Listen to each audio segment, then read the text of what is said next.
Well, the 2025 local government polls in Lagos is on, and let me begin before I bring in our guests. Ogbeni Tosin's message to us says, I can't go out to vote because I vote in Alausa, but I've just relocated to my house in Okwebi.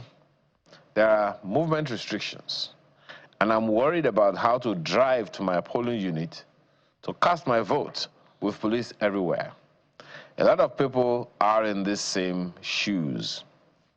Well, that's one of the issues to discuss this morning with three gentlemen joining us here. Dr. Wahab Shitu is a senior advocate of Nigeria. I'm very happy to call you Dr. Wahab Shitu this morning. Thank you so much. And congratulations, that's a worthy cause. Thank you so much. Thank you. Yeah, thank you so much for joining us this morning. Mr. Is it Dr. Ayo Adebusuyi as well? I never really can tell because... Simply Mr.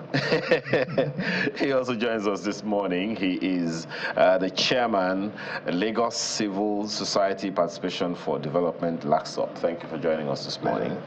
And we also have with us here Comrade Razak Olokova, who is co-convener Committee for the Defense of People's Mandate. Thank you for joining us today. Good morning.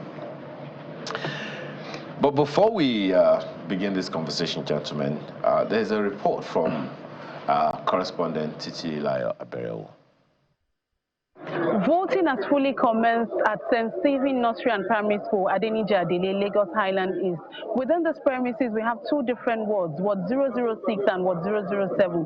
Ward 006 has 634 registered voters, including the Lagos State Governor Babajide Sanwo-Olu, who will also be casting his vote here, but is yet to arrive. While Ward 007 has 667 registered voters, and a lot of them are beginning to turn out just to cast their vote for their preferred choice of candidates. The Lagos State Independent Electoral Commission had earlier said that only 15 political parties will be participating in this local government election and local council development areas election. And LISEC also said that 13,325 polling units have been created across the state for residents to easily walk into their registered polling units to cast their votes at their place of residence. That's all we have for now from Lagos Highland. Titilayo Aberowo, Channels Television News. Certainly more of that is to come in the course of time. Thank you so much for that report, Titilayo Aberowo. But just to also let you know about the Judiciary LCDA drama that we experienced earlier. Presiding officers and election officials were unable to leave for their stations because of inadequate number of vehicles to transport them. Let's hope that that is also being resolved as we speak. And this, of course, is the Ikosiketu, issue that we talked about earlier. Last year's staff struggled to get into the inadequate number of buses available. Some were seen hanging from the door of the bus. Some election officials resorted to trekking to their polling stations, claiming that they told them that it's not far, so we could trek there. Anyway, gentlemen, let's begin this conversation. Dr. Shitu, let me begin with you. Your assessment of this whole process, particularly in Lagos, this drama in the LCDA, the Judiciary LCDA, is one that someone would say, wait a minute, what's happening here? Inadequate number of vehicles, even though the vendor provided the number of buses he was told to provide, those vehicles were not enough.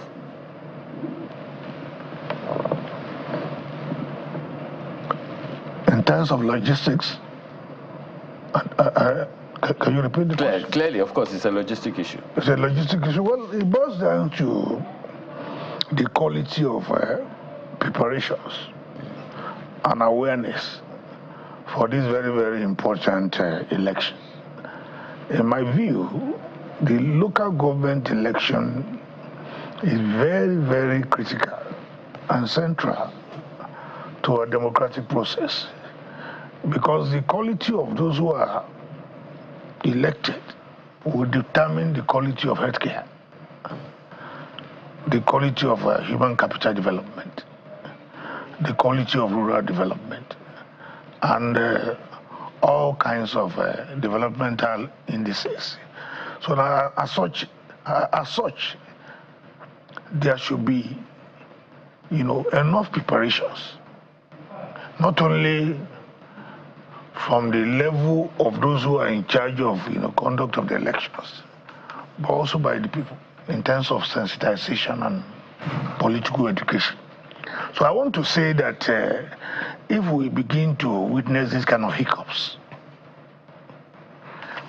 these elections, the decision to conduct this election was not decided today.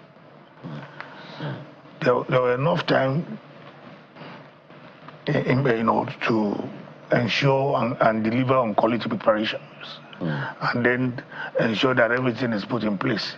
Now, when we have these kind of hiccups on the election day,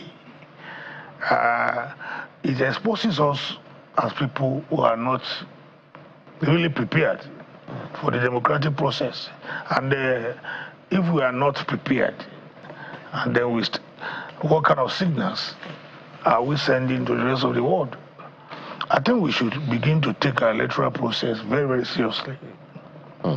Let me thank you so much, sir. Let me ask you, Mr. Adebusoye, the sentiment of Ogbeni Tosin, the mail that I read before we started this conversation the other time says, which said he couldn't vote because the distance between his home and his polling unit is a little significant, and with restriction on movements, he can't drive to the place. And I also recall that a good number of times people have been told in the build-up to general elections that we should, as much as possible, try to register to the closest polling unit to our place of residence.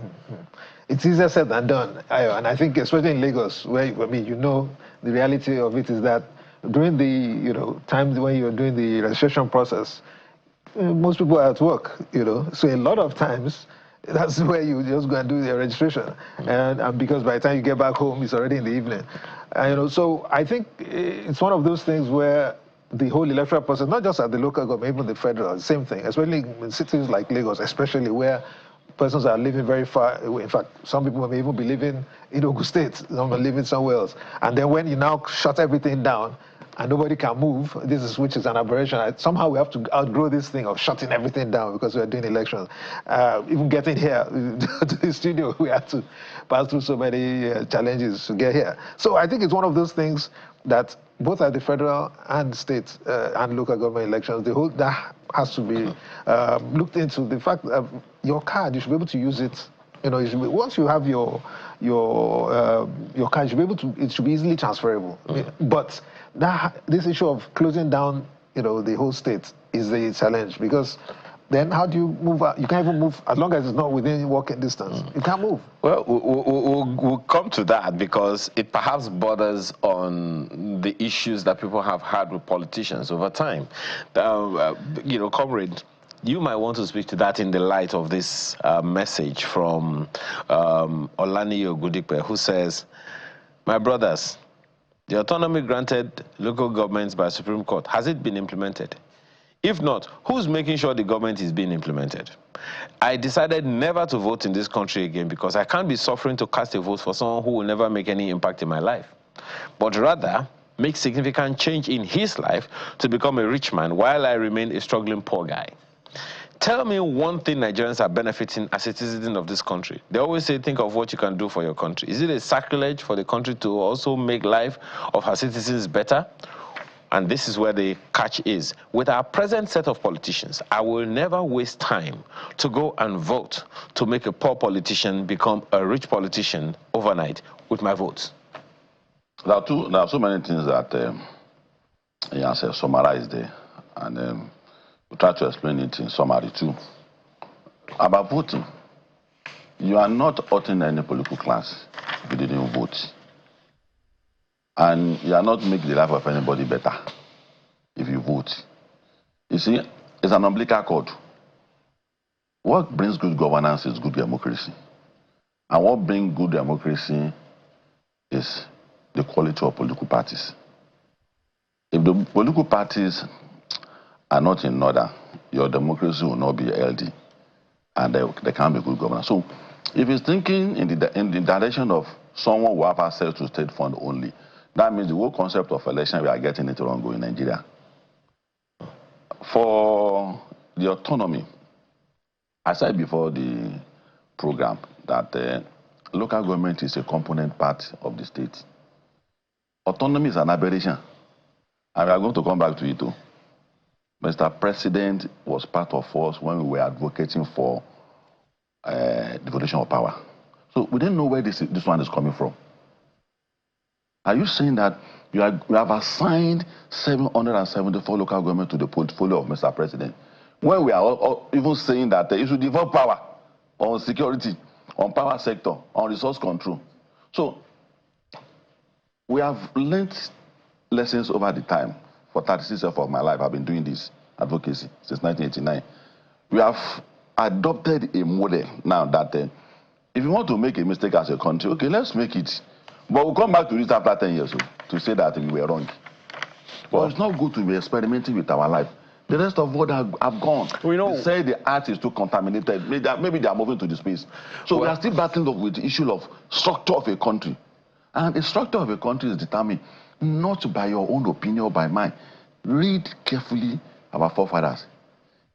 The decision that led them to say that the center should not be strong. It's not a personal opinion. It's a peculiar structure that can make our country move forward. So the model on ground is not for us. So when someone says that I think region, don't think. If you are short, it's not an opinion. It's an expert that you are tall. You are short. You are tall or short. Medical opinion is not your opinion. So political scientists have expressed this view over. Lawyers will argue it.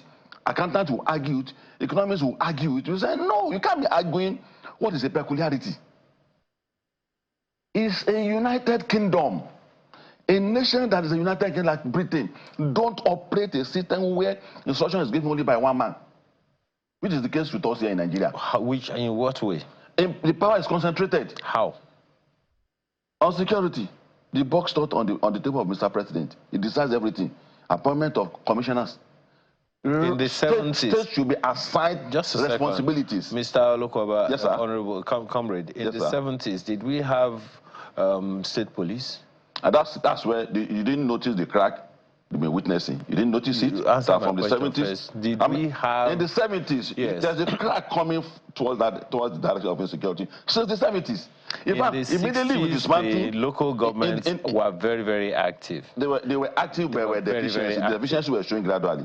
What were the deficiencies? In 1966 was the beginning of the crack when power was taken away from component part of the state, the regions. We are not talking about regions, we are talking about devolution of power to component part. It may be state, it may be region. But isn't that what the local governments, the Supreme Court judgment is supposed to Supreme Court cannot change our constitution. What kind of country are we? Laws are not changed in the court. Okay. Laws are changed by the people. At what point are you aware, just a second, at what point are you ever aware that the state government of any state in Nigeria called the local government chairman to a meeting and say, let's talk about economic development of our state? They do that often in the state. They do that often. I've never had it reported. Let me not tell you this. I've been in this business as long as you have been in civil advocacy. I've never heard. I'm a chartered local and public administrator. Okay. I've read reports, I've read theses about this matter day in, day out. On my daily basis, my life. Political structure of this country is my life. In the first instance, resources of a state should not be determined by the federal government. And that's what we are talking about. There should be a resource control. Then each state should then decide anyway, how many local governments. We're going outside the remit of this. Let me say this. We'll come back to that. Determine that how many local governments. We'll come back to that, Mr. Lokoba. Well, Dr. Shitu, I'm trying. I don't want to make a carry us go where we don't know this morning. But there is a disturbing trend, Dr. Shitu, and that's what I'd like you to speak to. Whenever we have local government elections in Nigeria, it's the most poorly patronized. The presidential elections, the highest.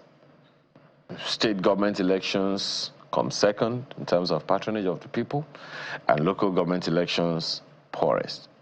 If the federal elections, national elections, attracted 26%, state government elections attracted less. And actually, local government elections attracted even less than that. In 2011, I understand only 11% of voters in Lagos turned out. No, is it 2011 or 2021? Only about 11% of the voter population in Lagos turned out to vote. What do you think is responsible for that low voter turnout, particularly for local government elections? INEC has also, expressed. Generally, I think my colleague mentioned it. Yes, general voters' apathy, and I think it's something that should be worrisome to you and I, to everybody.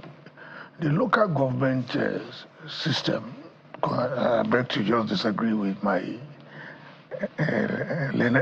friend. Did you want to say unlearned colleague? No, Leonard is a versatile commentator. I have a lot of respect for him. But what I'm saying is that if you look at our constitutional framework, Section 7 of the Constitution is clear. The system of local government is constitutionally guaranteed. The Constitution itself recognizes that tier of government, the local government system. And you mentioned that there's general voters, but people don't turn out. I think people don't turn out because they don't feel the effect of government. When people go out to vote, in return for that vote, they expect some measure of benefits in terms of healthcare delivery, in terms of quality of education, in terms of rural development, in terms of the quality of infrastructure, so that it will transform their lives. But they have not seen this kind of development over the years. And I think that narrative must change. And I blame the leadership. I also blame the followership. Because in my view, there appears to be lack of sufficient political education. And that's the area those in charge of elections must focus on. It is when we talk of election management and conduct of elections, and then generally, it is not just about conducting elections. When we are not conducting elections, what is our INEC doing? At the various state levels, the independent electoral commissions at the various state levels, what are they doing? They should be busy with political education.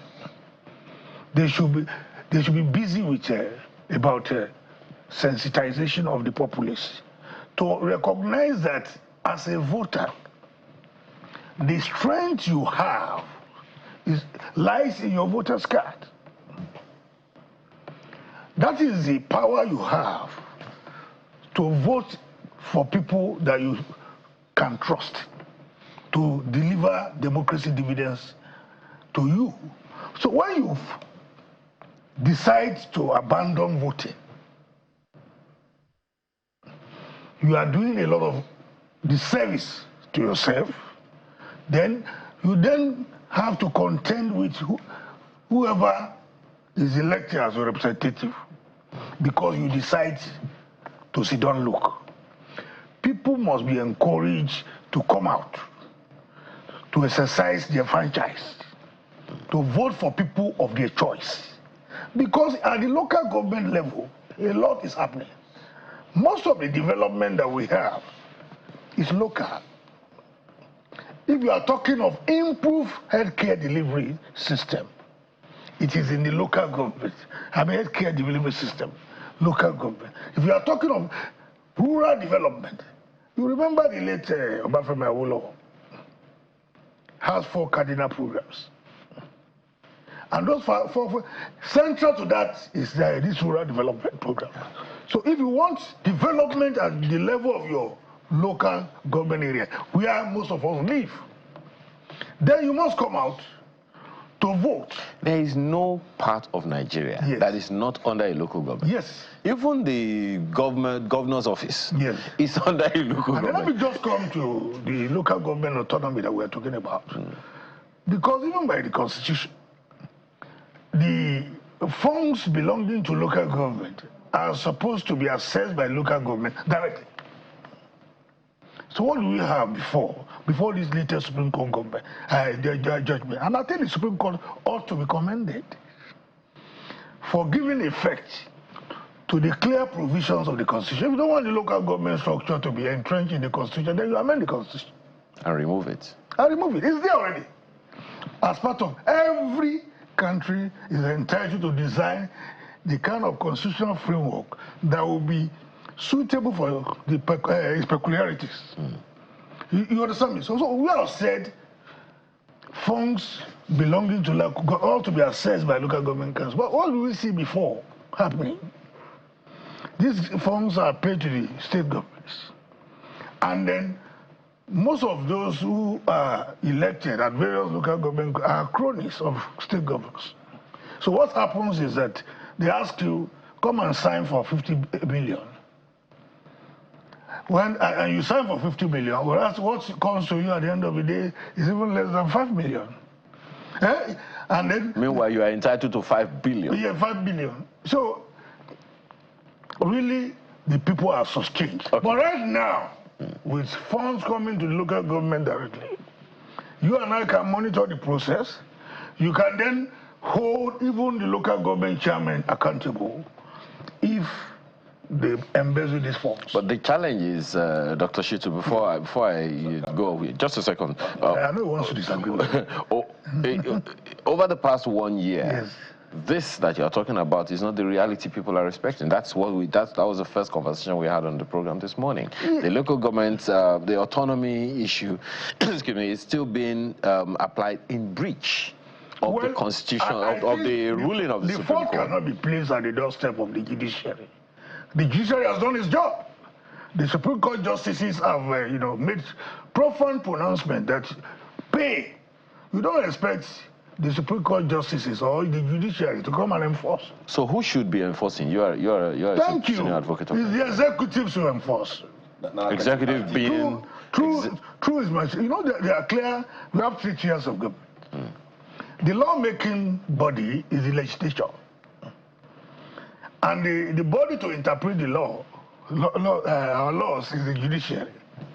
And the body to enforce our law is the executive. So if the political class decides to make a mockery of the judiciary, it is at their collective peril. You understand me? We have some of the best, one of the best judiciary in the entire wide world, this country, in terms of human resource capacity, in terms of brains that litter all our judiciaries. And they are doing their job. That pronouncement made by the Supreme Court is revolutionary and unprecedented, giving effect to our constitutional provisions. So you expect the judges to come and enforce it? Okay. Now, if that is not enforced, the judiciary themselves will not be the one to say, oh, they will cite anybody for contempt. There must be applications brought to the court to identify those who are breaching those provisions. And nobody should be above the law, except if you want this country to run, then we must enthrone a democracy governed by the rule of law. Okay. Not a democracy governed by the rule of the jungle. Okay. Well, just so we stay on the conversation, Mr. Adibusoye, let me come to you. Still on this issue, perhaps the challenge of accountability is something that also worries people, especially on a day that we are having elections into local government administration. 57 local government administrations in Lagos and more than 500 councillors, with 15 political parties contesting.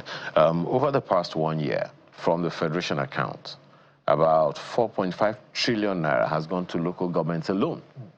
At least by if we divide by the way it ought to be, 4.5 trillion naira ought to have gone straight to the local government administrations, but hardly has that happened from what we're hearing from civil society organizations such as yourself. In that wise, wouldn't that also be one of the reasons that people are apathetic? Well, that's one of the things that one of the people, responded to. Yeah. There's a disconnect right now between the citizens, the governed, and those who are being governed. And once that is there, there's that sit-down look. Meanwhile, that's why over the years we've always been telling people, you self my government. When we talk of this governor, that person, everybody is part of the government. It's a civilian regime, and everybody can be elected. And right now, the challenge now, that apathy is developing to the extent, and especially at the local government level, which is, as Leonard Silk mentioned, actually the one that actually is directly concerning me and you. We're all concerned about what's happening in Abuja, but our day-to-day lives are more affected by what happens at the local government level. As we're talking about the refuse, the sanitation, this is a direct constitutional provision of a responsibility of the local government. And in Lagos, we've seen over the last few years, unfortunately, how they've dropped the ball. And why? Because they're still waiting for that state oversight to do what the local government should do. Everywhere we see all over the place on the streets, refuse everywhere. This local government. We're talking about basic healthcare, primary healthcare.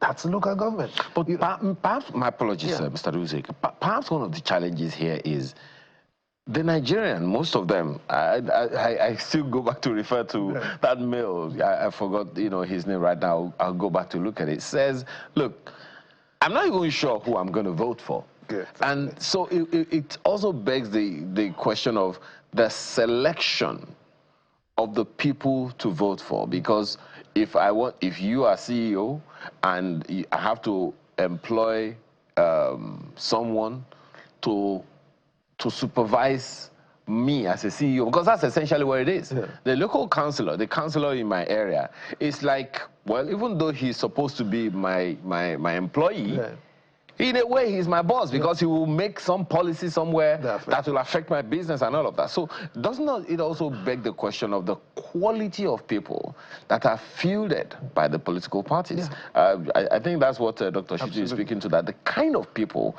that are fielded is something that should concern. Yeah, but our people are disconnected. That's the main thing. Right now, we feel it's their business. And many of us feel, oh, it's the politics, it's a dirty business, etc.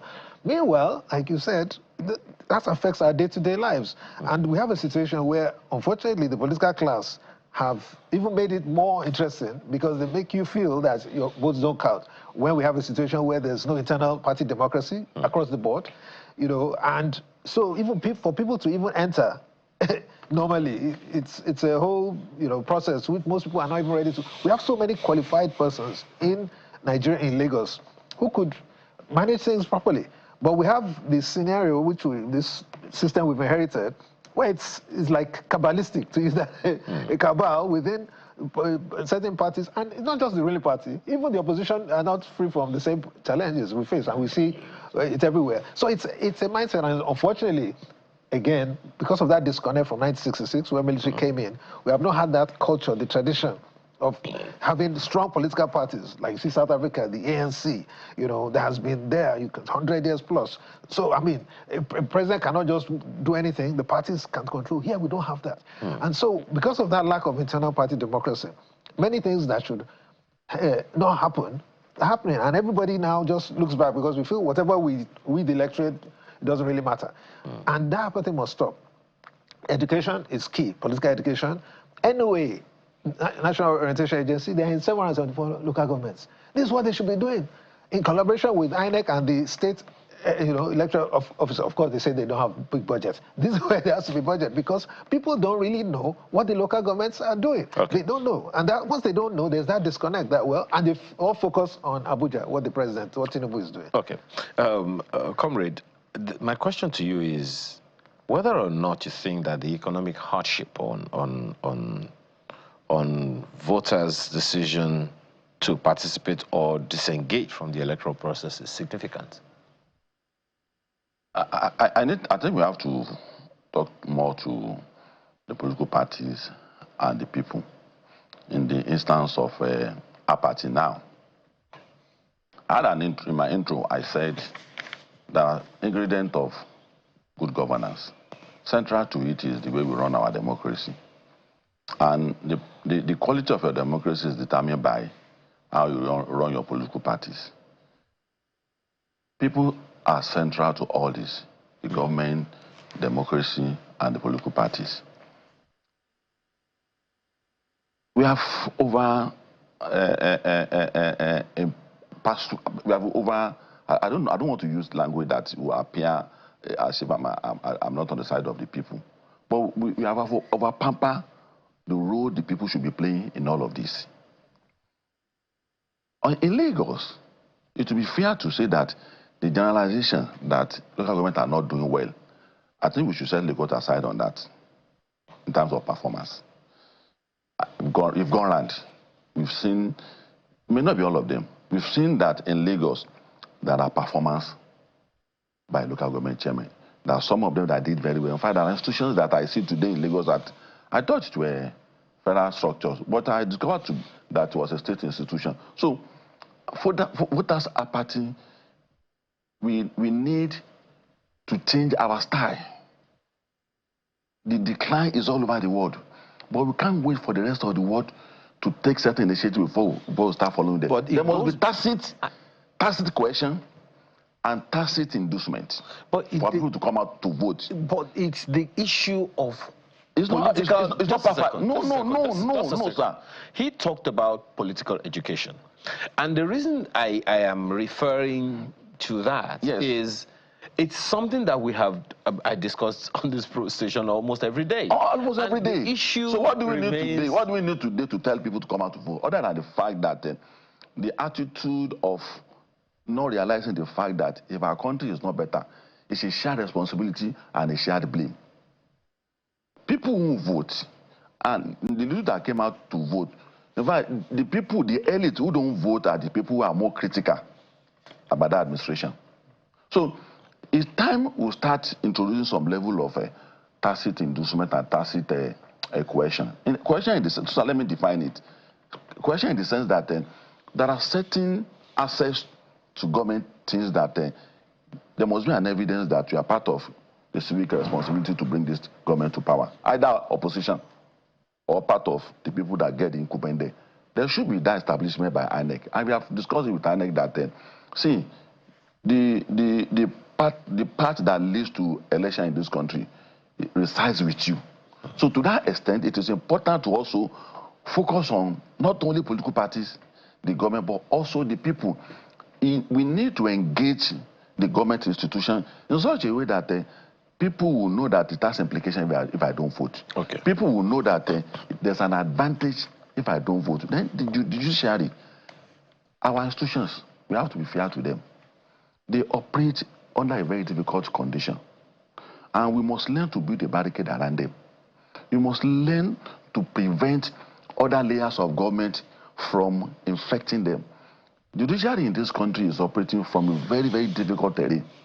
So I agree with my friend Shitu that it's a courageous move. What you take to the court is what court bases judgment on. But we can't be taking certain things to the judiciary again, to the court again, to decide the political structure of this country. In fact, you are abusing the court by taking the matter to them. It's a structural thing. Well, that's it. Well, you already said it's a global issue. But so let's take No, you're talking about apathy? Yes. Apathy is a global issue. Yes. So to wrap up what you are saying, you see, everyone must know right now that our prosperity is tied to our vote. Okay. And if we don't vote, we do not have that moral right after this election to say that who are these people? Okay. It's not even fair in Lagos. Dr. Shitu, in Lagos. Yes, something that he mentioned, and I think you would like to speak to. I think you made a veiled reference to it earlier. The elite class. There are many watching us right now who have never voted. Oh, they have voter cards, but they have never voted. And we drive on the streets of Lagos, and we're saying, oh, this part of Lagos is bad, that part of Lagos is bad. But then when it is time for elections, we're in our rooms looking at the drama on TV. What should we be saying to the elite today? This says 10:56. The polling booths don't close until another 4 hours. Now the question in direct reference to the elite, which includes all of us here.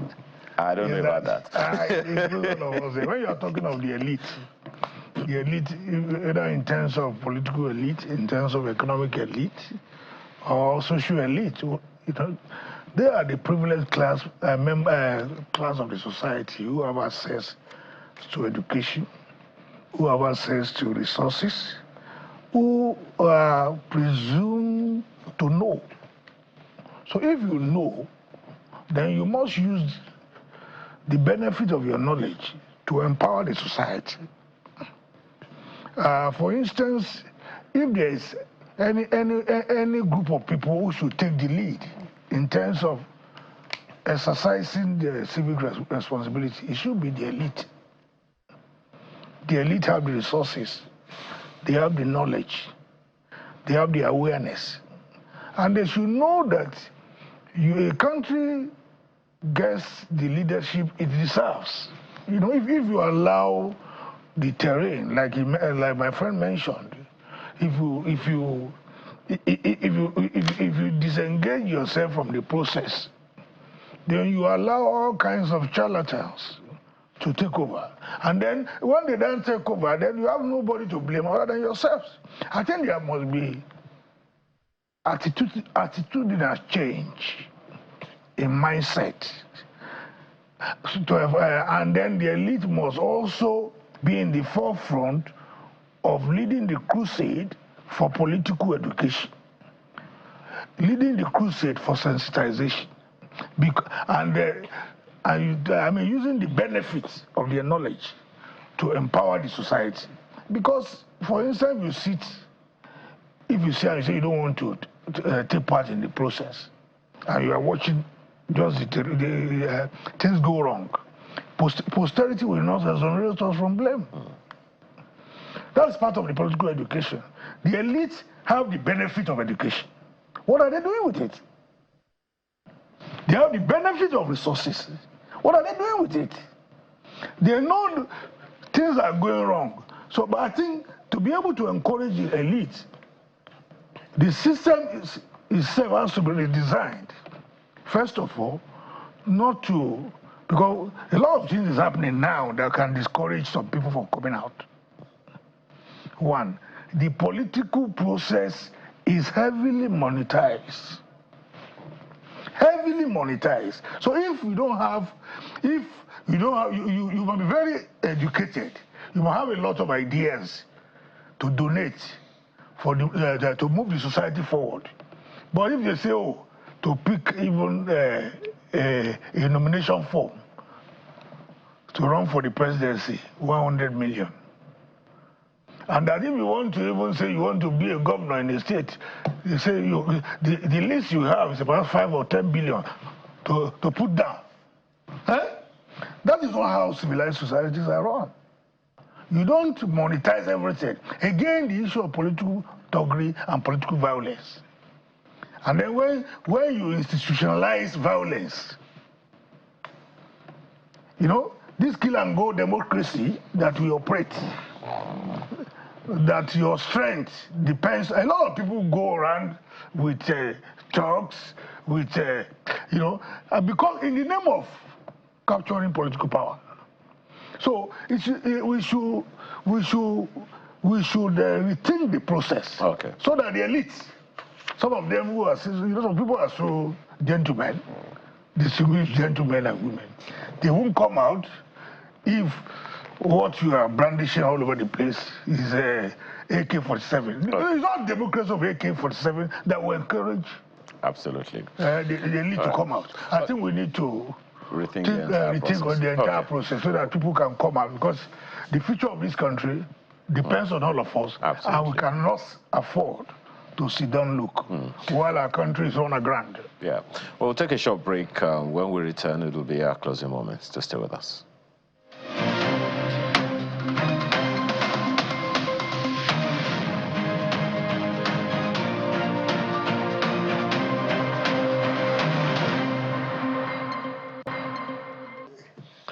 Well, thank you so much for staying with us. The local government elections in Lagos is still on. I understand we have Mr. Sulaiman Arigbabu with us now, Executive Director, Executive Secretary, Header Resource Center this morning. Thanks for joining us, Mr. Arigbabu. Good morning. Okay. Good morning to everybody in the studio. Good morning, Nigerians. Yeah.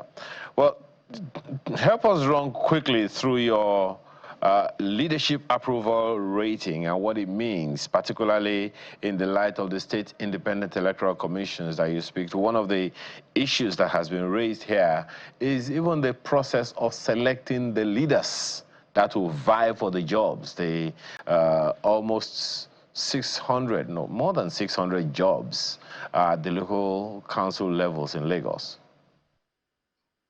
Yes, thank you. Header Resource Center, we conducted a survey, we call leadership approval rating. This is the fifth in the series. This time around, we decided to focus on the state independent electoral commissions because of their strategic importance to helping to select leaders at the local government level, which is the most critical arm of government, for the citizens of this country. The findings from the field, however, is that there's so much distrust and mistrust about the conduct of state independent electoral commission. Many are of the opinion that independence should be, unfortunately, some are even advocating that INEC should be mandated to take over the responsibility of state independent electoral commissions. And it's not just people on the street who are saying this. Some analysts, some political elites are also of this opinion. And this is coming from the frustration where you see that for every state in Nigeria, for the 36 states, the ruling party in the state always carry the day, no matter how popular or unpopular they are in the state. They win all the local government chairmanship seats and all the councillorship. This is not acceptable to people. However, that notwithstanding, some of us would not advocate that INEC be allowed, to come and conduct local government election, because it's just as if we are not progressing, we are not moving forward. That is not so. From the approval rating, people are actually quite skeptical about the potential outcome of this election and the integrity of elections conducted by various state independent electoral commissions. And because of that, they are also not confident that they can get governance at the local government level. And if people continue not to get basic social services from their local government, they will continue to have misgivings about the country. No matter how much effort is put at the national level, if it does not translate into real action at state and local government level, then it's not going to impact on citizens. But how will this make any difference, Mr. Arigbabu, given that even in the build-up to this election we are talking about, I only noticed in most cases, I only noticed one political party on the streets. And I think at the very least, I must have been to 5 to 10 local government areas in this state in the build-up to this election of today. And I only saw one. In most cases, if you see any other, it will just be pockets of posters here and there that are hardly visible. So would we blame the State Independent Electoral Commission for that, or even the political parties themselves? So yes, the political parties have a lot of role to play in this, but the state independent electoral commissions need to show that they are not appendages of the ruling parties in their state. They need to show some independence. How do you expect them to do that? This is not about others actually not turning up. I am on the field right now. I've been going around. My colleagues are in various other local government. The political parties are contesting for this election. What LASIEC needs to do is to show that there is fairness. And I can tell you that the problem goes beyond LASIEC. It's a whole of society issue. As Nigerians, we need to determine what kind of electoral system we want to have at our local government level. Right now, we are not getting it right. I've been to places today and I've seen a lot of things. Some I'll further investigate before, making public. But the reality is that even we as society are not truly properly prepared to make the state independent electoral commissions truly independent in how they discharge their duties. And in terms of saying that you've seen only one party, mostly, it is not for the absence of others. I live in Surulere. I know that other parties have also been doing campaigns. I've been to other local government as well. Yes, the flamboyance of one party in one area may be more than the rest that of others, because it's also a function of what resources is available to those who are contested, to the political actors. So resources comes to play. But how can we make sure that our electoral process, we de-emphasize money, that we de-emphasize, the influence of incumbency and what have you? Okay. These are realities that we need to deal with. All right, Mr. Adibuse, let me ask you, in response to what he has said. So the issue now is the state independent electoral commissions, and over time, that has been the position of many people who comment on the issue, that the state independent electoral commission seems to be appendages of the state governments. But if we don't test the system, how will we know that it's not different? Absolutely. I mean, so, I think when we say it's appendage, we have to, a verse like that must prove on what basis, I'm not trying to defend. But of course, you know that in most cases in states, once the local political party is the one that is in control of the state, all local governments. Yeah, but again, there's so many things. Like my brother Suleiman mentioned, the issue of incumbency is one of the issues. You rightly mentioned that generally go around, mainly is the posters of the candidate of the political party that we see everywhere. In fact, I mean, just maybe last Sunday, somebody came to our church there and I was outside bringing out his cards, small cards he's running for councillor on another party, not the ruling party. That's the only thing I've ever seen of any other person, any other party. So it's not Dissect now that's going to, Dissect they won't go to tell the parties to come up. It is the political parties that have to also come up. I mean, they may feel, again, that apathy is also there because they already feel, what are they going to do? No, but if they don't test the system, they cannot blame the Electoral Commission for that. In fact, we have Lagos Civil Society Partnership, we have people in the field right now, but it is something real LCDs at the moment. And some feedback we're getting from the group is that even LASEC has even tried to improve inclusive communications for persons with disabilities with sign language interpreters. So they're doing something, not that they're not doing anything, but the issue of trying to make the space more accessible for other political parties, the political parties themselves have to up their game. And one of the reasons why, which leads to what Leonard was saying, the issue of resources, because those who are incumbents, they have more access unfortunately, to resources. And again, that's why the executive have to come in. Executive in this case, people like the EFCC, ICPC, like you rightly mentioned, the funds that have come to local governments the last year, now that there's supposed to be financial autonomy, there has to be, these are the investigations that they should make. Me and you cannot just go to local government and say, oh yeah, bring out your books. They can.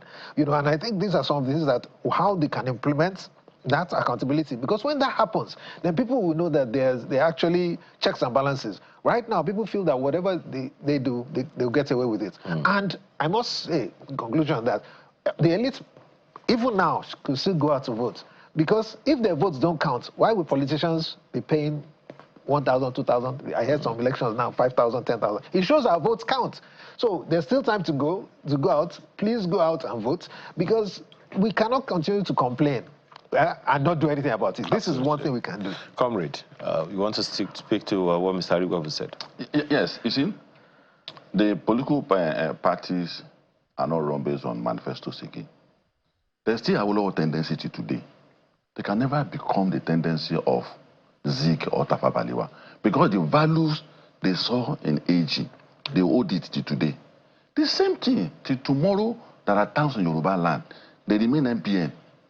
It's the manifesto that they saw in the party that gives them the inspiration that no, MPN manifesto is good. Can you imagine a Republican in America who feels that when thief comes to your house, there should be casualty on both sides? I must have access to gun. And the Democrat who felt that no, guns can't be in the hand of everybody. Or the Republican who felt that the welfare package of Democrats, there's something wrong with it. I cannot be working, you give welfare to somebody. Or Democrat who felt that all the fingers are not equal. So it's this value that drives people out to come and vote. And it's the missing link. And that's the area where INEC needs to work on. There must be a legislation where parties must be known for one particular ideology or the other. If I want to come out to vote, because in fairness to the people, based on what my learned friend has said, that If I don't see reason why I have to come out to vote, I will not come out to vote. And that's where it goes back to the elite that they have to champion it. That we need to see something in you. You need to tell us something. Because election is a celebration. It's a celebration where you want to offer your followers, if you get to power, A, B, C, D, I want to offer them. So they compare. You'll be happy about it that these are alternatives. That if I do this, I will get to this. So what we need to do is to encourage INEC the more. INEC has done well, like I said, that Spanish language, 100 million people over has registered to vote. Lagos has the highest number of registered voters. As a region, it's the south that has the least. Now, as a region, it's the northwest that has the highest voters in terms of registration. But why do we have this kind of number where it is only 800,000 that will determine the fate of 30 million people in Lagos? You can't blame anybody. It's a shared blame. I should blame who has the highest blame now. I should blame the political parties who do not have a program that will drive people out to come and vote. Though that's not the case in Lagos, so there's something to show for voting in Lagos. So. And the people themselves, who will say that let them go and vote, whoever they put there. Then the following day, you start complaining about local government has just gotten the third one. I've seen polygamy is a crime, like us, like polygamy. But that's not, you can't use that yet to start condemning local government chairman that is a bad thing. So, in essence, what we are saying is that to make your country great, it's not about people in government. We are the supervisor. You must supervise your political parties to do the needful. You must supervise the guys in government to do the needful. And that is why I am saying that the befitting political structure for Nigeria is the direction we should be looking at. Okay. Befitting. Such that we will not be trying to make unworkable things work again. Local government chairman today, you have just given them certain certificate and they are going to abuse it. I'm expressing my expert opinion. In our own association, local government and public administration, the institute, we haven't that running battle. Who felt that Algon is right to say that you must have access to their fund? I said, no. There are kingdoms, there are ancestral lands in this country that the president has no business and don't know the history about it. A president will now come tomorrow and say, the road must pass through this place. That's wrong. A country is run by peculiarities. Okay. There are parties in UK. They are called the reigning lunatics. They contest election with the aim of losing woefully. They want to use that to prove a point that there's no crime in losing an election. There are parties that this is an ancestral home. They want to maintain the history of the culture, the value. They win it tomorrow. You now put it in the hand of the prime minister. He's going to rubbish it. So the path we are towing is dangerous. So. Okay. Well, that's a political institution. It's dangerous. The constitutional review, another constitutional review process is on. I was there. It's a sham. Okay. Already? Yes, it's a sham. Okay. All right. Dr. Shitu, I have this question for you. Forgive me if it sounds like a curveball. If we know that the local government level election is as important as it is, what are those things that you think need to be factored in to make it something that people have to come out for? Yes, I think if you really want to serve, and politics is supposed to be defined by service, if your preoccupation is to serve, then there's nothing wrong in starting your crusade from the local government level. For instance, and the scramble for the Senate, the scramble for the presidency, the scramble for governorship. As an accountant, as a journalist, as a lawyer, as an engineer, or all kinds of professionals, we should make our services available. No, what I'm asking, apologies, maybe let me rephrase. What reforms, in your opinion, do you think would help make the local government elections, particularly in Lagos, more competitive, more transparent, and more engaging for the public? Well, we've mentioned some of the reforms. Beyond reforms, I think what we need to change if we want to make the local government more effective is our attitude. Attitude is everything. That's the first thing. Attitude that we decide, you and I decide to make the local government system to work. But we can't legislate attitude, can we? No, but even if you legislate and you put laws in place, these laws will be run by human beings. You understand me? For instance, there are people who are saying that what is wrong with our country is the defect in our constitution, and that we need to have a brand new constitution. There's advocacy. But what I've said so, but that yes, even if you have a brand new constitution, and we have people who don't have a democratic mindset running their affairs, it still doesn't add up to anything. So I think what we need to change is our democratic attitude. Attitude to know that because to run a democracy, you must be prepared to be a Democrat.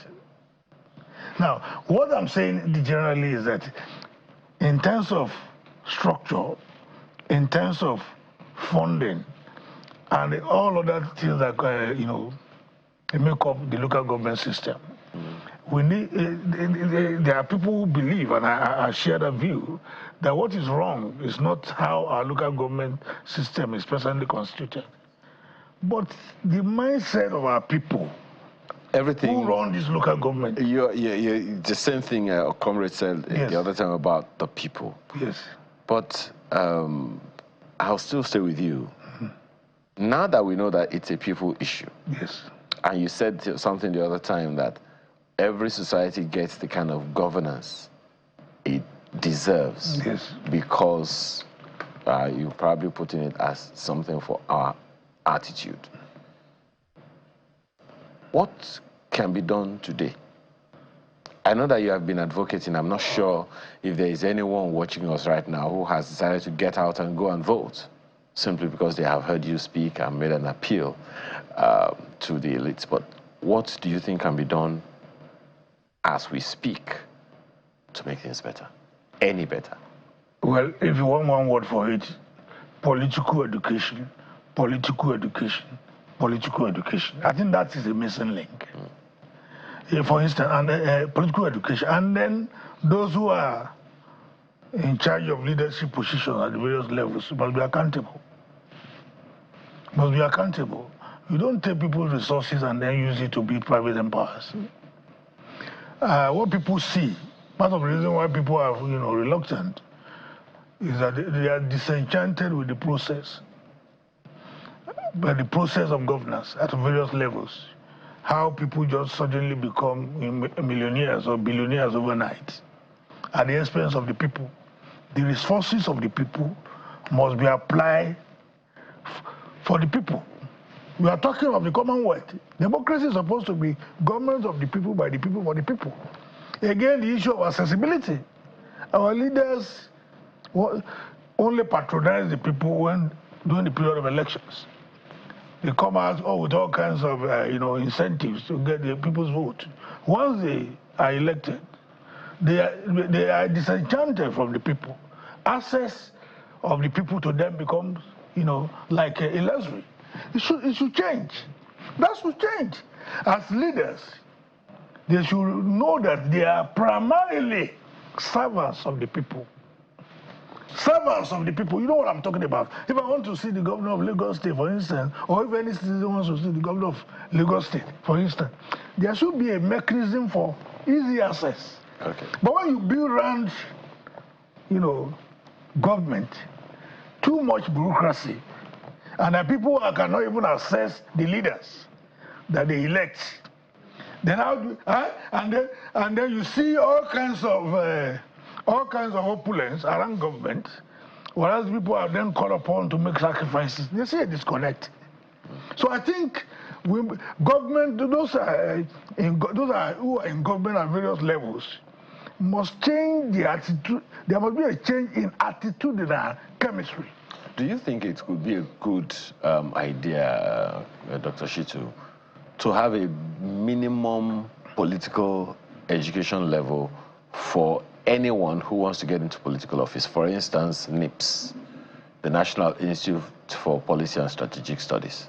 Do you think it will be a good idea for any aspiring leader to go to NIPS? That it has to be a qualification before your papers can be tendered? Well, education is very important. Education is very important, but you'll be making a huge mistake to think that those who are not educated don't have ideas. You don't understand what I'm saying? I get that, but I'm talking about, because look at the Constitution, for instance. It says all you need to do is attempt WAEC. But if we have something like NIPS, the National Institute for Policy and Strategic Studies, that's the kind of thing that I think anyone in government should, I don't know if you agree with on that. That's something that is like, if you want to serve in government, attend an institution that is government-owned, so that you can get this attitude, this mentality. When you say basic qualification to participate in the political process, then you must agree on the parameters. I mean, for instance, to lead, to be a president, for instance, you must be equipped with certain fundamentals in terms of education. But to be a councillor, sometimes to be a councillor, what you may require is the degree of your empathy and accessibility to the people around. But what people are saying is that, who can we trust to deliver? Who can we entrust our destiny into his or her hands?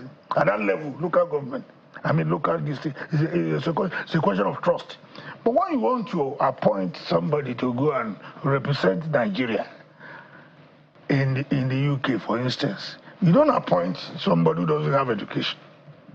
Yeah? I think maybe we may have to structure it in terms of levels of responsibilities. And then say, but to say that education alone, particularly the local government level, is the only criteria for you to assess power, then you might vote in somebody who's educated but a crook. Interesting. Well, Comrade made a statement the other time, Mr. Adebuse, and Festus Akimboyewa seems to be agreeing with him. I don't know if you want to comment on this statement from Festus Akimboyewa, who says, local governments contribute immensely to UK's economy. Nigeria will not make good progress until we have strong, functional, and incorruptible local governments across Nigeria. Everybody agrees on that. It's the challenge of the process that we're dealing with here now. You've spoken quite a few times about the elites going out to vote and all of that, but when they see the names and the pictures of the people that they are supposed to vote for, they're wondering, why employ this person that I wouldn't even employ my own private business? So that comes again why I say can't blame like it's the political parties. Candidates have to come out, market themselves. What is it? It's just like you're applying for a job, and this is your resume, and this is what you want to do. That's basic responsibility of the political parties and the candidates is key, and that's what is lacking so far. And again, I come back to the fact that we have not had this culture. Democratic culture has been truncated since '66, so we haven't had that culture since 1999. We've started trying to get it going. So now it's become clear that we need that culture. I disagree with NIPS, because until we find out whether those who went to NIPS, how have they done in the public space? Have they been less corrupt? Have they been efficient? And like Leonard Silk said, for the local government, and please, those who haven't gone out, please still go out to vote. There's many hours left, because it makes a lot of difference, even if your candidate doesn't win.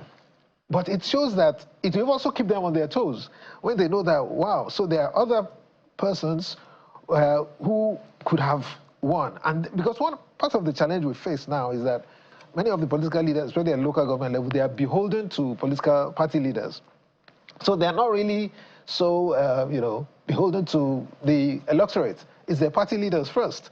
And that's why the issue of accessibility or lack of, we've known some ward councillors who immediately they won elections, they moved out of their ward and built out somewhere else because they don't want to have that connection. Leonard Silk spoke about meeting governor. Forget about governor, even chairman local government. To meet the chairman of your local government, it's a big deal. You can't just say you want to meet him, because there's a whole, bureaucracy around that. So when there's even that disconnect with those who are supposed to be close to you, then what can happen? And as you rightly said, the local governments are the building block. But shouldn't the local government chairman be easily accessible. When I was living in a particular environment, and I think my local government chairman was living about a house or two away from me, and we were having electricity problems, I knew that it wasn't his job, but he was the closest to government that I had. So I went and banged on his door. I said, Oga, we don't have lights in this area. And all of that. Of course, it was not, as I said, I knew it's not his job, but he's the closest to government I know. So if I have concerns that I cannot address myself, I have employed him to be able to get that job done for me. I think that's one of the things that the elites should be able to take on. If you vote, you are part of the people who employed this fellow. If the fellow is not delivering, you can go barge on that person's door and say, you know, do this or do that. Since we are voting in Lagos today, I think we should give a little bit of what is going on the way Lagos local government is run compared to the rest of the country. You will agree with me that the country is in a big trouble because the rest of the country seems to be very far away from what Lagos is doing at the moment. You say you can talk to your own local government chairman, maybe you live in Ogun or Lagos. That's not the case outside Lagos. The most accessible people even here in Lagos, in the country, seems to be local government chairman in Lagos. Because I think a comparison, a regional comparison, how local government operates in the north, in the east, in the south, and the west, where we have to admit that we have done well in the southwest, and particularly in Lagos. And it is the reason why we have to also not limit our discussion to the rest of the country, that what we are discussing here is not only about Lagos, it's about the entire country. It's a challenge. And if we don't address local government challenge, because smaller laws, smaller challenge are the ones that grow up to become bigger challenge. Pickpockets, if it's not addressed, it become armed robbers, it become kidnappers. They start from pickpocket. And when there are no local police to curb smaller crimes, that's what magnifies become a bigger crime. Okay. So in view of that, we must, like what my other colleagues have, we have to redesign how local government can play their role more independently and have effect on the people. One, party program matters a lot. You see, it's a universal thing to create a very difficult entry requirement for people to become. No party will leave their own door open that come and contest. Then secondly, it is not wrong for a party member to depend on his senior for instructions. But what will the senior party member be relying on? Is the manifesto. Is the party's program that the Godfather will have as a Bible and Quran, that it will dictate to the governor or Mr. President, as the case may be. So these two key areas are very important, that there must be a manifesto, and that is why I agree with you with NIPS. It might not be NIPS. INEC has a role to play in educating elective officers that you can lose this election, you can win. You see, what should be your attitude when you lose election? This issue of it's voter, important. This issue of voter. Did you get my point? I do get your point. When you lose an election, yes, it's part of education to admit that I lost this election, and the country must not be brought down. Yeah, I get that point. But you know, this level of there are levels to voter education. There is the role for INEC, role for political parties, role for civil society organizations, role for government, and role for even the people themselves to speak to themselves. Mr. Aligwabu, let me ask you this question, and thank you for staying with us there. This conversation we are having, that report that you did, you know, one has to commend it. But in the light of all of the conversations that we've been having here, what is the gap here? And there's something iconic in what everyone has said: the people. It is the people at the center of everything. The people are the ones voting. It's the people that are in LASIEC. It's the people that are contesting for elections. It's the people that are in opposition. And one wonders, if we were to take what Dr. Shitu said here, the level of political education, do you think we have it enough to be able to make significant impact in people's lives? Actually, I must agree a lot with gentlemen in the studio that political education is lacking. political parties are not doing enough, to educate citizens, their voters, their members. But you see beyond this, and bringing it back to the ongoing exercise in Lagos, and also linking it with an important issue that have been raised in the studio, that is the constitutional review exercise that is ongoing. So part of the proposal for review in the Constitution is a section talking about internal party democracy, where they are proposing now that internal party democracy should be restricted to internal party mechanisms for resolution. That is, if I contest in the primaries of a party and I feel aggrieved, I can only explore internal party conflict resolution mechanisms within the party. I cannot go to court. Now that's problematic. There is also a proposal that, okay, when two persons contest an election and one person is declared winner and the other person feels aggrieved and approach the tribunal and is able to establish their case at the tribunal that indeed there has been a misplacement of justice, that the tribunal cannot right the wrong, can only at best call for a by-election. You see, these are some of the provisions that will further deepen mistrust in the process. These are some of the situations that will cause for people to resort to self-help. These are some of the things that will make people believe that the winner takes all and there's nothing they can do to effect change. So it is important. And also there are other reforms that needs to happen, which is part of your conversation in the studio. For instance, having gone around, I see that last year, indeed, in most of the places that I've been to and from the reports of my colleagues, they are not using, I've not seen BVN anywhere. Now you then ask yourself, all the progress we have made in terms of our electoral process, BVN stands out as one of the most significant reform that we have achieved that is helping the process. But it's not being deployed for local government election yet. These local government elections rely on INEC registers, relies on INEC units and ward delineations, but we are not using the BVN that INEC has improved. Mr. Arigwa, I apologize. I think you mean beavers. Yes, pardon me. I think I'm broke. Maybe I need money. Yes, I mean beavers, please. The biometric voter accreditation system. You know, it's not being deployed. So what we see in all the places we have gone to is manual checking. Now, there are, you see, because I can come from the field and say things are going on well. Yes, indeed. Yes, the voters are not turning out enough. Maybe they still will. There's no sign of violence. Everything is cool and calm. But will all of that amount to saying that the integrity of this process is healthy? I think not. I think a lot of things needed to have been done before today by the State Independent Electoral Commission, in this case last year, by political parties, and also by the government. So a lot of these have not been in place. I've been to places, for instance, now, and we've seen that, okay, the people who are deployed as electoral officers, who is taking charge of their welfare?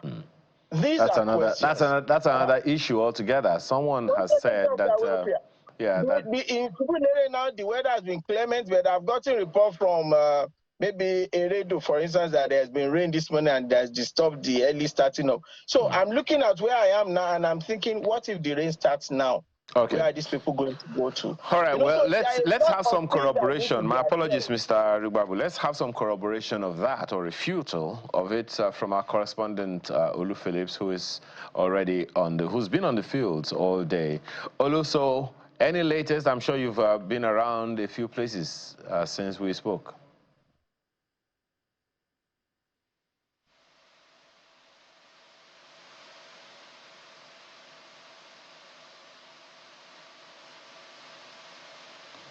Oh, dear. Well, I apologize, Olu. I can't hear you yet, but I will certainly come back to you. There's this report that we can quickly take to let you know what we've been doing all day.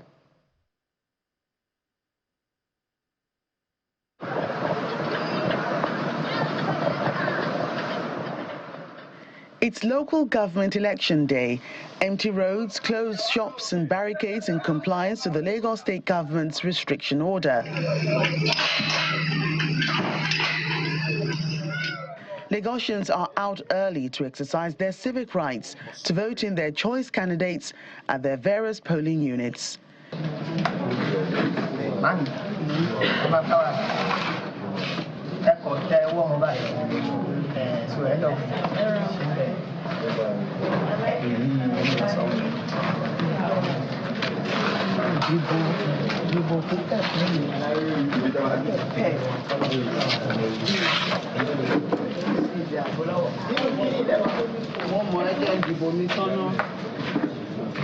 At St. Stephen Nursery and Primary School at Adinija, Lagos Island East, voting commences at exactly 8 a.m.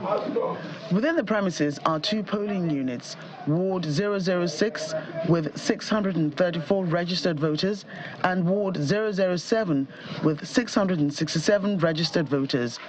Ward 006 is the polling unit of the Lagos State Governor, Babajide Sanwo-Olu. Meanwhile, on the mainland, a mild drama plays out at the Ikosi-Isheri LCDA, where presiding officers and election staff are unable to leave for their stations because of inadequate number of vehicles to transport them.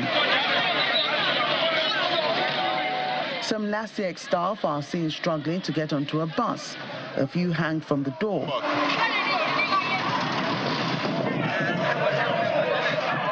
Other election officers, unable to get a vehicle, resort to trekking to their polling stations.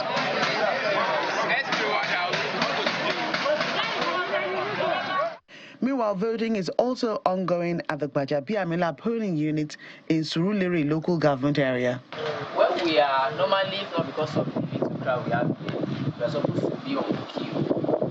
And we follow that order, that queue order, one at a time. And at the same time, we are going to be giving preferences to some people.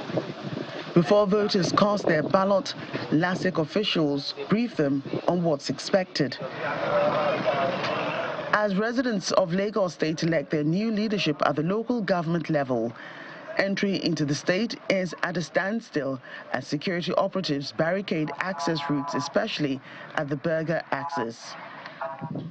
The local government election is taking place in 20 local government councils, as well as 37 local council development areas, where 57 chairmanship and 376 councillorship positions are up for grabs.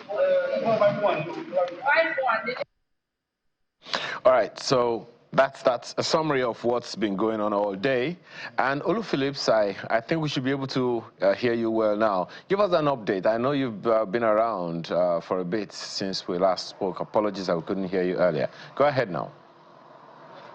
Am I good now? Can you hear me? Absolutely, Olu, yes. All right, brilliant. So we are around the Link Road into Festac area, where you call the Amuwo Duffy. We're just some 50 meters away from where you popularly call Apple Junction. To my left is a polling unit, or what should be a polling unit. To my right is another polling unit. Can I tell you what? Can I tell Nigerians this?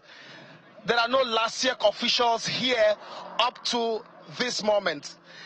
No sign, nothing to show that voting is going to happen here. So far, there are no indications.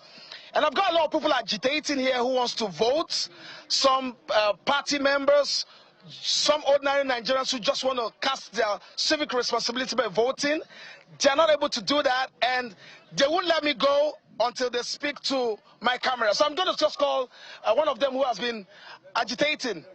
What exactly is going on? What's going on? It's crazy. There's no LASIEC is not here. Nobody's coming out to vote. Everybody is scared. So when you came at first, I was like, I want to protect my people.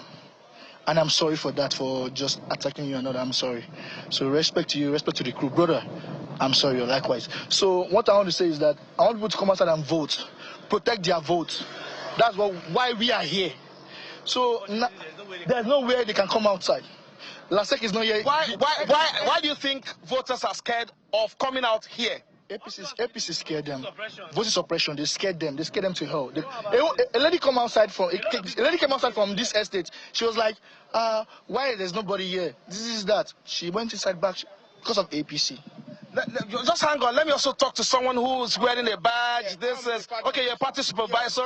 I'm the party chairman for this area, and I've gone around. It's very shameful for LASEC. All of this area, this is Labour Party stronghold. There is no LASEC official on ground. This is almost 12 o'clock in the morning, and there is no single LASEC officer on ground. This is Schofield area. There's a polling unit here. There's another polling unit here.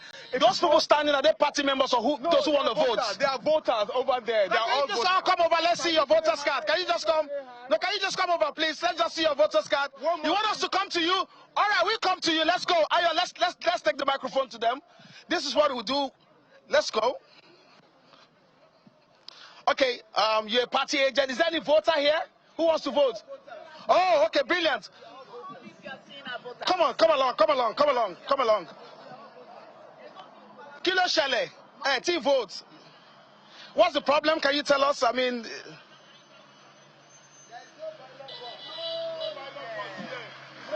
LASEC officers, they did not bring any ballot box here. I don't know. So we are still waiting. We'll be here since 7 o'clock.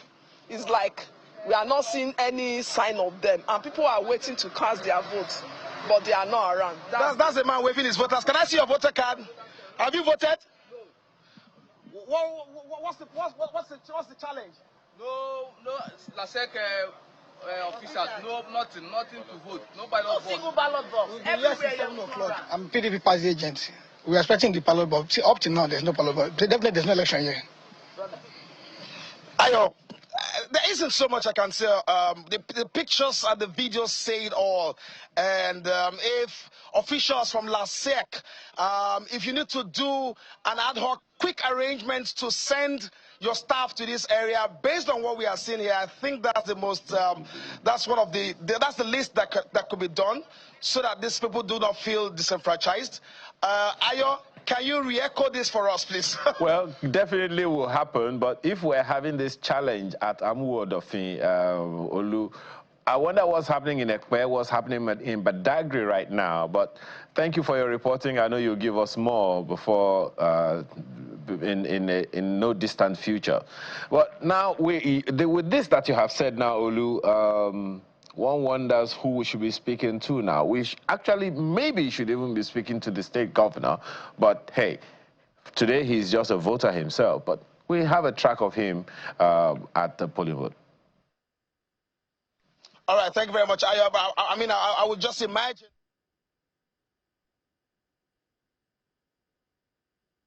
All the adult staff are on ground, to go to their polling unit, and they have all their materials. So it's not as if there's a shortage of materials or anything. It's really just around ensuring that people get to their polling unit, on time. And I'm sure by now everybody should be there. We're also glad that we have, peaceful weather. So I expect that, the time we have used for people to express their civic rights, they will use it well, and everything will be done, conducted peacefully, and at the end of the day, want to commend the effort of LASEC. I saw one of their commissioners here. I also want to thank all the state equivalent of LASEC that have also come to watch and to observe, what we're doing here in Lagos. And I want to generally just commend all you gentlemen of the press. You have taken this very seriously as a national election, and we're indeed very, very happy that you've given it all the right reportage, you've given it all the coverage that is needed, because we believe that the grassroots, election is also very critical. The councillors and the chairmen are as important as other arms of government as well, and we need to be able to give them, that bit of space. And I want to commend all of you, and we believe that later in the day, they will be counted and results will be announced in the course of the day. So probably just go back home and watch. I wonder what's going to happen now, because the governor has spoken, and about how many hours now? About almost 4 hours after the polls opened. That's the challenge we still have. Of course, don't also forget the report, the update that we gave you earlier of the logistic challenges, the first question that I asked Dr. Shitu. Now, Dr. Shitu, you were the first that I asked that question about the logistic challenges that started this whole conversation earlier. And to imagine that as far as Amuwodofi, maybe I should say as near as Amuwodofi, the issue, they don't have the polling units are not set up yet. What are the likely outcomes of this? Well, this is a sad commentary on the integrity of the electoral process. Let us call a spade a spade. Now, if we say what we want to practice is democracy, and if we're organizing a democratic election, then there must be right of equal access. Yeah? No one should be disenfranchised. What is playing out there is a shame. And I think the leadership of the Lagos State Independent Electoral Commission have a lot of questions to answer. It doesn't matter whether you believe that a particular area is heavily populated by elements from the opposing political parties. Everybody must be given equal rights. I have my political leanings, for instance, and I'm not. It doesn't mean that democracy is giving even your opponents a fair chance of competition. You must not deliberately. Now, talking of Amuwodofi, it's not a rural setting. What is playing out there, in my view, is a deliberate attempt to disenfranchise certain people from exercising their right. And this is what we are talking about. When we talk of democracy, there must be right of equal access. You see, when you are dealing with your friends or those you perceive to be your enemies, you must give them equal opportunity of having a say. Okay. Now, if particular areas are not, towing your line, then you should extend democracy dividends to them. You should persuade them by the logic of superior ideas, not by trying to, disenfranchise them. Yeah. So I think as we speak, and like my colleague has been repeatedly advocating on this program, leadership of LASEC, they are watching. They really have. They should take material. They have to respond. Okay. Well, Mr. Adebusoye, and get people across the state to vote. We have just about 2 minutes before we go. Yes. What will be your comment now on this matter? You've been advocating that elites should go out and vote, and then here we are. Yeah. So as LASEC chairperson and all the leadership should ensure that everything goes out to all these polling units that have not been serviced immediately, and or extend the time that they can, vote, because here we are talking about apathy, and now we see people who want to go out, and this is not very, very encouraging for, especially Lagos State, that we always claim to be the center of excellence, and we do it right. We should not be afraid of anything. Let everything play out properly, and that will help the integrity of the elections, and it will give us better governance in Lagos State. Okay. So please, no fear. I agree with my two other colleagues that LASEC should do something about it. I only have a slight deviation that is deliberate. This is 23 polling booths. You can't determine the integrity of an election. It's important that every aspect. But you do realize that local government is 100% on its own. And if they do not get what they deserve, they have a reason to. I don't disagree about that. Okay. But that there's an intention is what I disagree about. There might be other who have this kind of challenge, the APC areas. Are you saying APC is also working against them? And I know that as I was coming here today, I saw some areas, they are set to vote already. There are some areas that are completely empty, where I'm supposed to vote on Agidingbi. They were not there at that time I got there. Okay. Will I say that the APC working against APC? But it's been 4 hours. So don't interject. It won't help this discussion. It will not help this discussion. Let me make my point. So it will not be correct to say that is deliberate. But comrade, it's because it's concentrated with 4 hours. Yeah. And the roads. I didn't disagree with the fact that something should not be done about that. Okay. I'm talking about intention. But it's been 4 hours. Yes. Logistics at times. I work as a logistics officer, and I know there might be challenges. It's not a banana. I know they're supposed to be there. All right. But the intention is to say blatantly that it is deliberate, will not be fair. All right. One is still going on. Mr. Arigbabu, your comments on this suggestive, please. Nobody's. Just a second. Suggestive and inciting. Let me just clarify. No, it's suggestive and inciting. Nobody's saying. No, it's suggestive and inciting. No. Just say that it's deliberate. Dr. Shitu, just gentlemen. Mr. Shitu, beg your pardon. Mr. Arigbabu, please go ahead. Yes, thank you very much. It's important to take note of the report from the field by your correspondent. And of course, these are the issues that at the end of the day, people are going to look at the frequency of such occurrence and then maybe try to make sense of whether there is a pattern or not.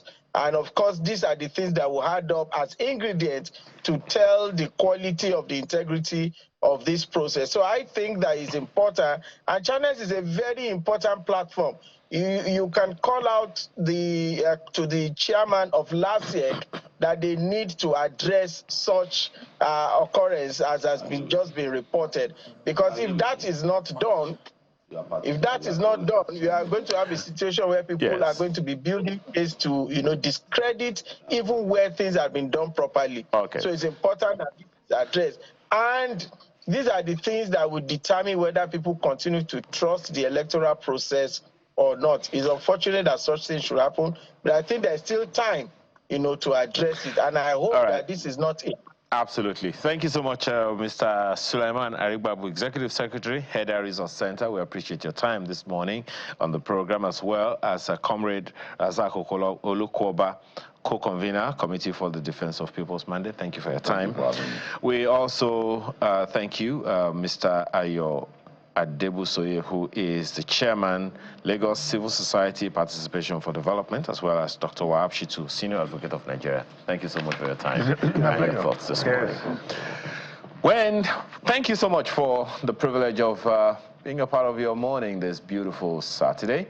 We segue into the newsroom to give you an update and, of course, continuing coverage of the local council elections in Lagos. Amaya Makinde, enjoy the rest of your weekend.